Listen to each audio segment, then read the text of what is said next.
રાજકોટ શહેરમાં આવેલી શાંતિ multi speciality હોસ્પિટલને પીએમજેવાય યોજનામાંથી 6 મહિના માટે સસ્પેન્ડ કરી દેવામાં આવી છે અને આ યોજનામાં કરેલા ગોટાળા બદલ ₹23.15 લાખનો દંડ ફટકારવામાં આવ્યો છે અને 7 દિવસમાં દંડની રકમ ભરપાઈ નહીં થાય તો વધુ કડક પગલાંના નિર્દેશ અપાયા હતા।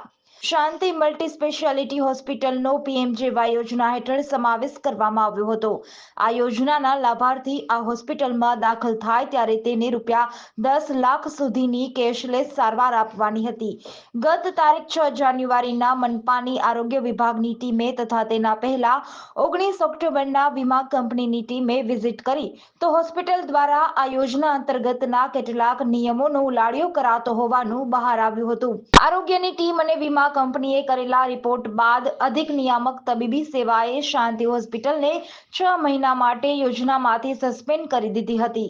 હોસ્પિટલને આ યોજનામાંથી સસ્પેન્ડ કરવાના કારણ દર્શાવવામાં આવ્યા હતા, જેમાં જણાવાયું હતું કે હોમ પોર્ટલ પર રજીસ્ટર થયેલા ડોક્ટર વિઝિટ દરમિયાન હાજર નહોતા, જીપીસીબીનું સર્ટિફિકેટ એક્સપાયર હતું અને રિન્યુ કરાવવા માટે કોઈ અરજી કરાઈ નહોતી। હોસ્પિટલ દ્વારા બ્લડ રિપોર્ટની પ્રિન્ટમાં પણ ગોટાળા કરાયા હતા। એક્સ-રે મશીન જનરલ વોર્ડમાં જોવા મળ્યું હતું। દર્દીને કેશલેસ સારવાર આપવાની હતી, તેના બદલે દર્દી પાસેથી ₹14,900 ઉઘરાવતા હોવાનું પણ ખુલ્યું હતું। આ તમામ ગેરરીતિ બાબતે 19 ઓક્ટોબરના નોટિસ આપી હતી, જેમાં એ બાબતે પણ ધ્યાને આવી હતી કે જે તબીબનું નામ પોર્ટલમાંથી હટાવી દેવાયું હતું તેના દ્વારા 24 સર્જરી કરવામાં આવી હતી।